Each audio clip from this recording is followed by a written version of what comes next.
Hello, everyone. My name is Rossi Kadiska, and I'm professor and program coordinator at Humber Institute of Technology and Advanced Learning in Toronto, Canada.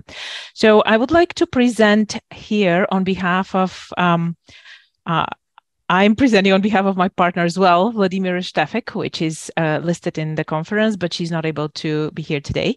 And I would like to present our joint work on developing grassroots fashion sustainability cases on underrepresented group in order to spur equity, creativity, and action and motivate our students for being the change in the future on sustainability. So a little bit of fun about me. I'm also actually, even though I live in Canada, I'm originally from Bulgaria, and I enjoy working with my students very much. I love my dog, which you can see right next to me, and I also love reading. My colleague, Vladimira Štefek, is a professor in the Fashion Management Postgraduate Certificate Program. She's my peer as well at Humber College. Originally, she's from Slovakia. She loves arts, nature, and beauty. Oh, sorry. Okay.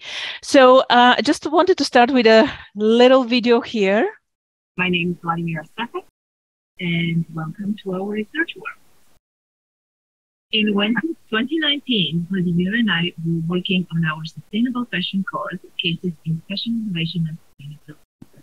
We wanted to engage, inspire our students to dream for a better future and also to become change agents for it. However, we could not find such cases that fit our criteria of being local and based on sustainability, and at the same time, we wanted them to be able, students to relate to the courses, to cases, and talk about equity, diversity, and inclusion, and represent entrepreneurs from a variety of backgrounds. So we searched for such cases, and we couldn't find it. So we said, if we don't have it, then we're going to write it.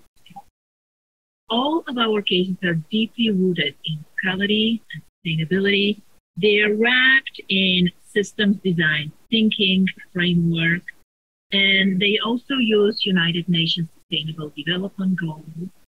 They are interdisciplinary because how can we discuss sustainability if we don't include all this?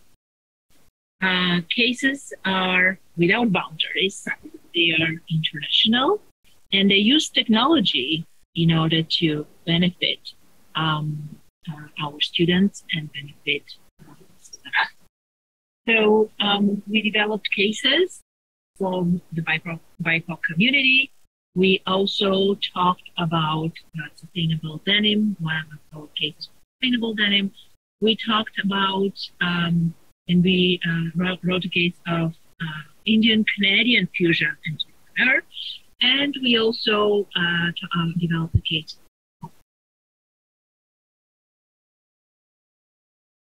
Okay, so we started with the question, how can we empower our students for sustainability?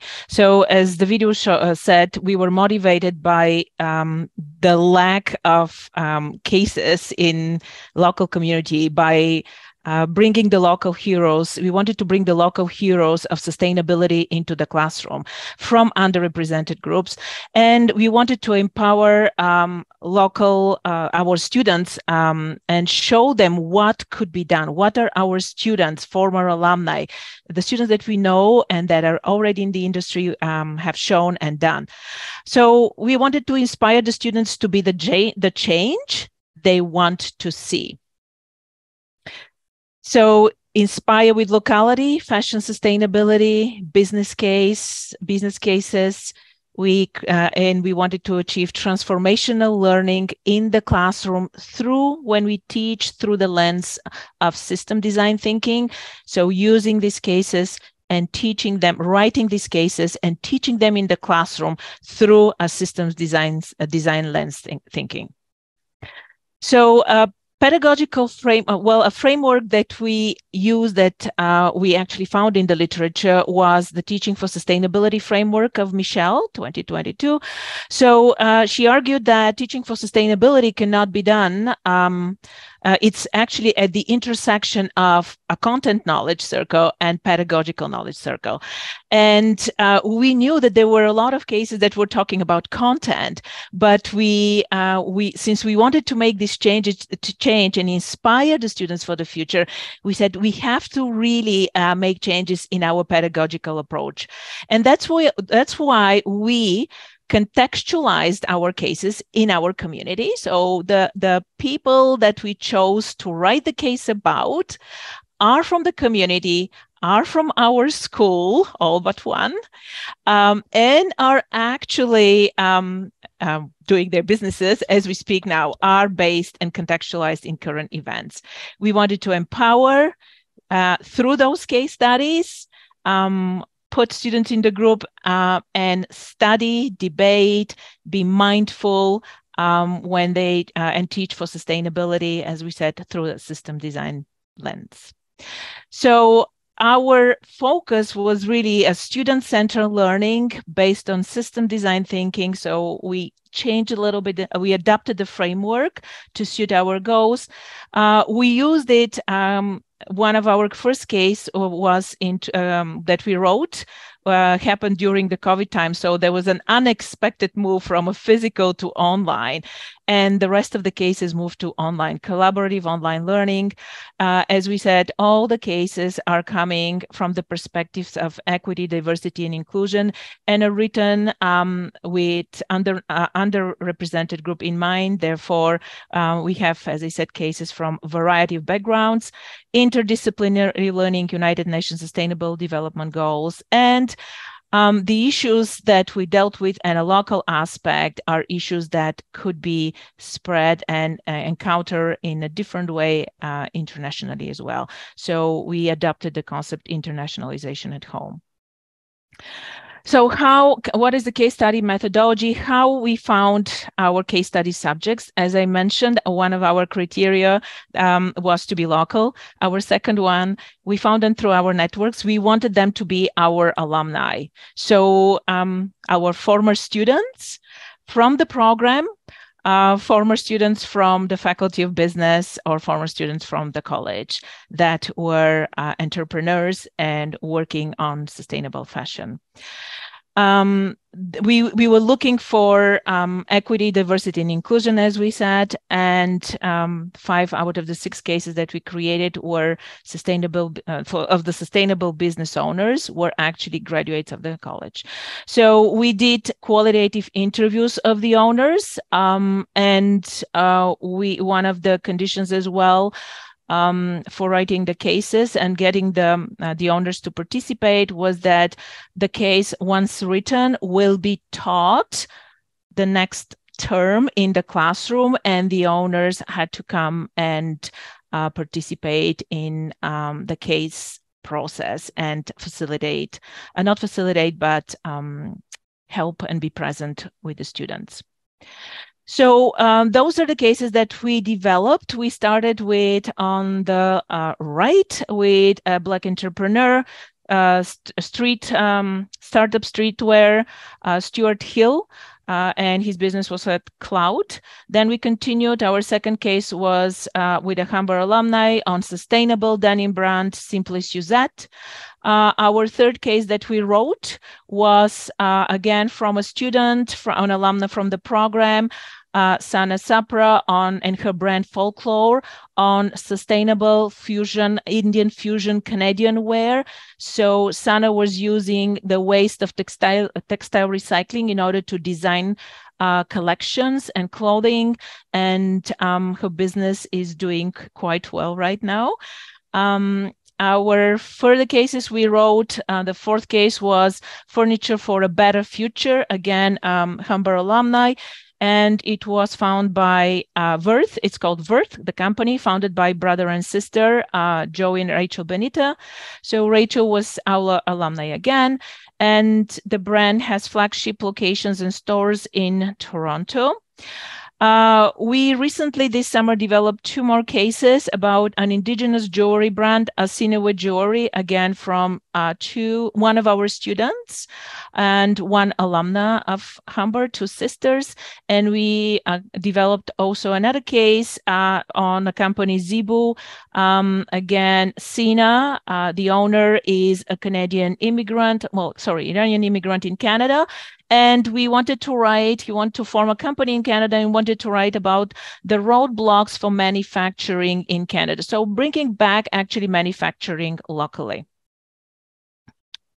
And all those cases, just to reinforce again, were all in fashion or design.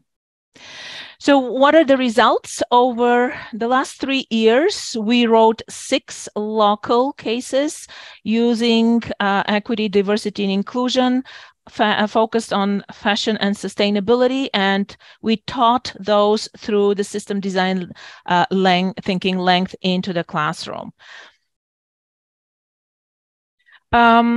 We actually also, when we taught in the classroom, a lot of the teaching we did in interdisciplinary settings. We involved colleagues from other programs and internationally involved other partner universities.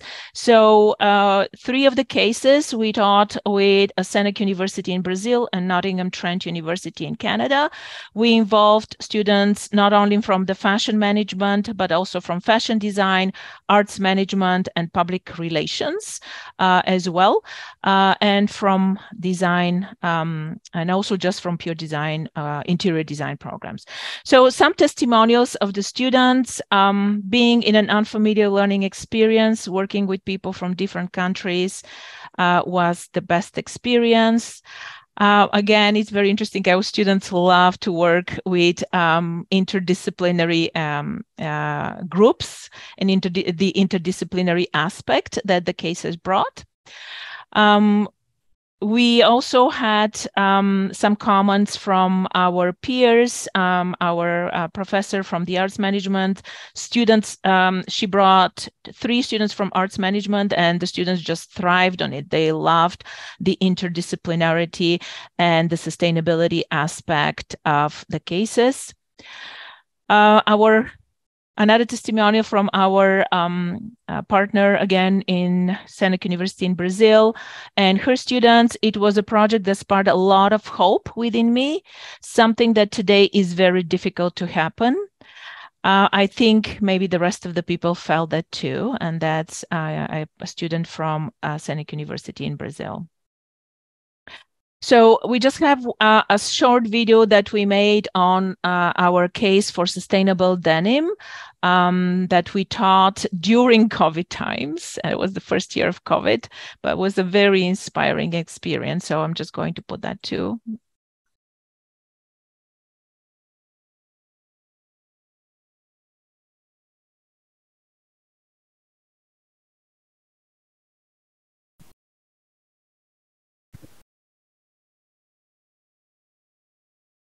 Denim's actually the worst garment to produce besides leather. So we just have to really change our mindsets and understand that we do need to invest in the companies that are, it's like voting with your dollars. Invest in the companies who are doing good and using their good businesses for good. So what can we do, and what are you doing that's different? 29 students in 3 continents, 2 schools, 4 programs. Truly interdisciplinary learning, fashion communication, sustainable fashion, public relations, and arts management. On your theme every year of thousands of liters of fresh water, hazardous chemicals, and energy, making the environment and the industry vulnerable to climate change. In response to this, our group created a teach-in focused on 3 main areas: learning, creating, and informing. So the proposed solution for this project is the implementation of informational Instagram technology. Our solution was the Green Key framework to create a service through a website platform where consumers can come in search of a brand and they'll be given a clear sustainability ranking. This project is to greenwashing and avoid, duping consumers into. Our prototype is called Bluebell, a website providing young adults with educational resources, including small ways that they can make a difference in their consumption habits, as well as more details on each step of the supply chain. We see the market right now. Hanger is a two-tiered business model aiming to make the denim value chain transparent, accessible, and available as fast as possible. So just trying to get ready. Okay, so that concludes my presentation. Actually, I do have our resources, references, and resources that we have here at the back. But going back to questions.